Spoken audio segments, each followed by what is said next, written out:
Olá pessoal, meu nome é Bruno Andrade, eu sou supervisor de enfermagem do Hospital Unimed Araçatuba e hoje eu trago para vocês uma videoaula sobre gestão, para que nós possamos refletir nosso planejamento estratégico e então buscarmos uma melhoria contínua para a segurança de nossos pacientes.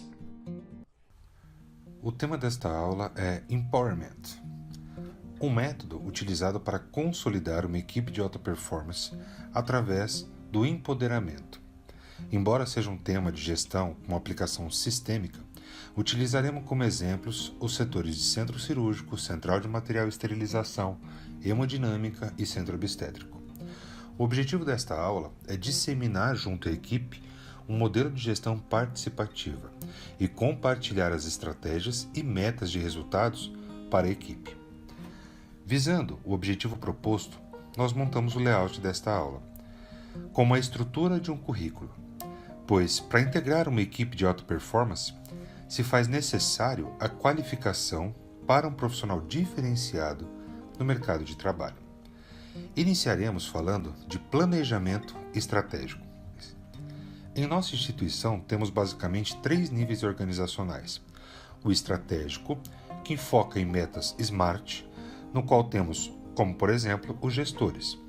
Aplicando em nossa área, temos a figura do supervisor de enfermagem. Temos também o nível tático, que possui objetivos departamentais, e o nível operacional, que executa planos de ações e projetos. No nível estratégico, a ferramenta SMART é utilizada para que haja uma definição de metas sistêmicas. O que nós podemos utilizar como exemplo da ferramenta é que esse profissional ele possui como visão o que deve ser feito, para que possa então alcançar o objetivo da empresa. Essa meta ela deve ser específica, mensurável, atingível, relevante e baseada em um tempo. No nível tático, nós temos então objetivos departamentais, que nós podemos trazer aqui a figura do enfermeiro. Este é o profissional que tem a visão de como fazer. Este nível também é o elo de ligação entre o estratégico e o operacional, no qual a sua função é planejar as atividades para que o alvo seja atingido de forma eficaz. No nível operacional, a visão é a execução das atividades. Para que seja realizado com qualidade, se faz necessário o conhecimento técnico e o domínio do processo. Essa figura ilustra perfeitamente a importância dessa categoria, pois por menor que seja a função do colaborador, o mesmo se faz muito importante para que todas as peças se encaixem e o funcionamento seja perfeito. Se observarmos novamente a pirâmide, vemos que a sua proposta não é demonstrar quem possui maior valor, e sim o maior quantitativo de profissionais que temos no nível operacional. E este, por sua vez, é o maior responsável pela realização de resultados para a nossa empresa, pois suas ações definirão se o foco que foi traçado pelo estratégico foi atingido e se o planejamento do nível tático foi eficaz. Para obtermos resultados positivos, temos a nosso favor a gestão da qualidade. Nossa instituição ela possui o selo de certificado ONA, que avalia instituições de saúde quanto à qualidade do serviço prestado, com foco na segurança do paciente. Para a continuidade do processo, é necessário a uniformidade das informações, e utilizamos em nosso serviço um software chamado SigQuali. Neste software, reunimos todos os documentos norteadores, que nós temos então as políticas, os protocolos, os manuais, os POPs. A diferença entre eles é que a política é algo institucional, o protocolo ele deve ser gerenciado, os manuais são para aqueles setores que nós podemos ter uma rotina fixa e o POP seria procedimentos operacionais padrão. Quando a gente faz algo mais amplo, nós podemos chamar de procedimentos sistêmicos. Porém, quando reunimos esses documentos, se faz necessário a avaliação dos resultados para que nós tenhamos de forma contínua uma melhoria. Portanto, nós temos como ferramentas, os registros, todas aquelas tabulações que nós fazemos diariamente, seja ela avaliações de risco e etc. Temos que monitorar isto através talvez de indicadores ou por relatos de não conformidade. Bom, agora que já entendemos os níveis organizacionais e o sistema de qualidade, o que podemos entender sobre empoderamento? Como foi dito, os resultados são reflexos dos profissionais que estão próximos ao nosso cliente, pois são eles que executam todo o planejamento realizado pelos outros níveis hierárquicos e representam o nome da instituição. Você já pensou na importância que você tem para essa instituição? Porém, é preciso munir todos os colaboradores para que, de fato, entendam a força e o potencial que está em seus pensamentos, palavras e ações. Todo colaborador utiliza um poder para executar as suas tarefas. Vejamos, então, alguns que são mais comentados pela literatura. No poder coercitivo, nós podemos ilustrar aquele colaborador que executa suas atividades com um certo medo de punição. Então, ele só traz resultados porque ele não deseja ser punido de certa forma com as suas atitudes. Então, ele segue algumas estruturas ou algumas regras apenas pela preocupação de não ser responsabilizado. No poder de recompensa, o colaborador ele executa suas atividades apenas com o objetivo de ter uma retribuição, seja ela salarial, seja ela por elogios, mas ele só executa em troca de algo. Já no poder legitimado, nós temos aqui um poder que ele já vem agregado à função que o profissional executa.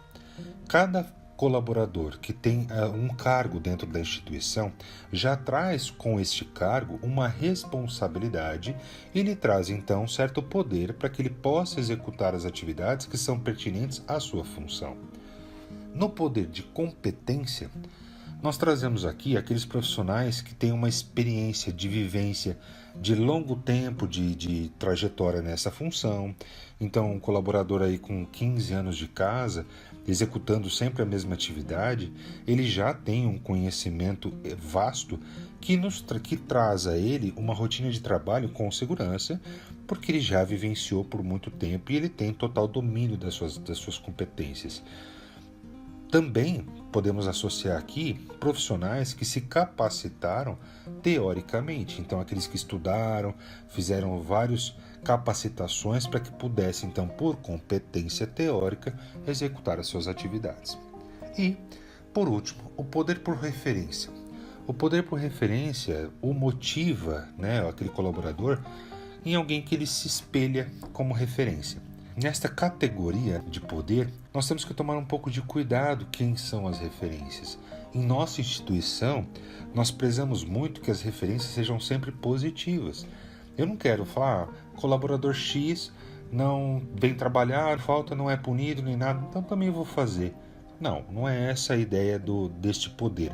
A questão é sempre ter melhorias contínuas, então eu vou ter aquele profissional como referência. Ou até a gente pode utilizar aí literaturas como instrumento para que consiga melhorar cada vez mais um ponto de referência. Em nossa área, nós possuímos uma gestão com foco nos poderes legitimado e competência, pois se entende que se o profissional passou por um processo seletivo, conquistou o cargo que ocupa, o mesmo possui capacidade de desempenhar suas funções da melhor forma. E quanto maior o tempo de casa ou a qualificação profissional, os resultados esperados do profissional são os melhores possíveis. Portanto, embora seja necessário utilizar o poder coercitivo, não é este o foco que nós temos, uma vez que temos como proposta a retenção de talento. O poder de recompensa não serve como alvo do colaborador. Nós entendemos que este poder ele é uma consequência da avaliação de desempenho dos outros poderes que a gente tem, a legitimado e competência. Se o colaborador ele executa suas atividades com qualidade, a recompensa ela é uma consequência e não um foco. E na referência, como já foi dito, ela se torna um poder misto, no qual ele pode ser utilizado para que tenha um ponto de referência, mas sempre prezando por resultados positivos. Entendido os tipos de poderes, nós temos também que entender o motivo pelo qual devemos então utilizá-los. Estes seriam os nossos interesses. O mais expressivo é a satisfação de nossos clientes, sejam eles externos, que aí nós trazemos os pacientes, ou fornecedores e terceiros, ou então os clientes internos, como por exemplo a equipe médica. É comum termos queixas da equipe médica quanto aos nossos processos. Porém, se olharmos para o centro cirúrgico, por exemplo, como uma unidade de negócio, nós podemos identificar que se trata de uma área de prestação de serviço, onde o cirurgião e o anestesiologista observam nosso setor como um local especializado para atender ao seu procedimento com excelente qualidade. Portanto, quando não atendemos às suas expectativas, nós temos um reflexo na sua avaliação. Outra peculiaridade é que nossa instituição se trata de uma cooperativa e, portanto, além de cliente, os médicos são também investidores. Situação que eleva seu nível de exigência, pois além de receber um bom serviço, é esperado que todos os colaboradores executem as suas atividades em menor tempo e com menor custo. Isso reflete ao gerenciamento de risco. Vamos aqui exemplificar uma cirurgia que nós temos corriqueiramente. Então, colicistectomia por vídeo. Ela é realizada toda semana por diversas vezes. Então, o cliente investidor, que no caso o cirurgião, ele entende que a prestação de serviço desta cirurgia será de excelente qualidade porque ela é vivenciada frequentemente. Porém, quando ele se depara em alguns momentos com falta de materiais dentro de sala cirúrgica, falta de conhecimento técnico para operar alguns equipamentos, resulta num maior risco ao procedimento e, consequentemente, elevação do estresse da equipe cirúrgica e, por fim, redução do nível de satisfação. São essas as avaliações que nós temos que entender que os resultados esperados são em consequência de nossas atividades executadas, para que nós possamos atender com qualidade a todos os nossos clientes. Com a execução dessas atividades, nós temos então responsabilidades. Nós somos responsáveis pelas entregas no empoderamento. Nós podemos exemplificar um profissional empoderado, aquele que entende a sua responsabilidade, executa as tarefas com comprometimento e compartilha ideias para minimizar os riscos. Atuar com responsabilidade se traduz no envolvimento do colaborador quanto à identificação do problema, que então são medidas preventivas, ou na resolução de problemas, que aí temos ações corretivas. Como já foi dito, é de extrema importância o gestor e equipe avaliar as suas atividades buscando melhorias contínuas, pois a realização de ações corretivas em grande frequência pode demonstrar, numa questão de visão gerencial, que existem falhas em detecção de eventos. Ou seja, as medidas preventivas não estão sendo eficazes e aí nós temos um aumento de medidas corretivas. Algumas atitudes corretivas devem ser evitadas. Por exemplo, o cirurgião necessita de um monitor para a realização de um procedimento e apenas no momento do uso desse monitor é identificado que o mesmo está quebrado.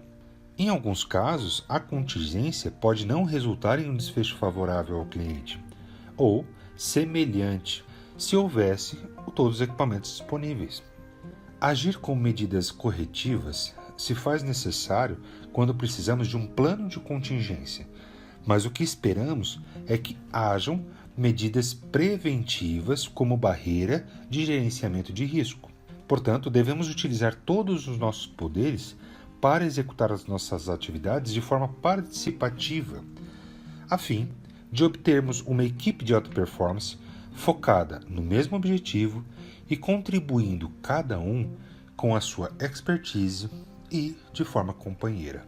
Por fim, nós temos então algumas metas que devem ser memorizadas e monitoradas para um resultado satisfatório, que seria a segurança do paciente, a satisfação do nosso cliente, seja ele interno ou externo, uma equipe modelo, uma equipe referência, aquela equipe integrada, entrosada, ou seja, já trazendo aí a próxima meta, que é o trabalho em equipe, para que tudo isso nós consigamos redução das falhas e prevenção de riscos. Bom, pessoal, espero que vocês tenham gostado do vídeo. Peço que vocês acessem o link, respondam o questionário, para que nós possamos avaliar qual foi a absorção. É uma pesquisa de reação e de conhecimento. Através disso, nós coletaremos todos os profissionais que responderam essas perguntas e então teremos aí o seu plano de desenvolvimento individual, ok? Muito obrigado, um abraço, até mais.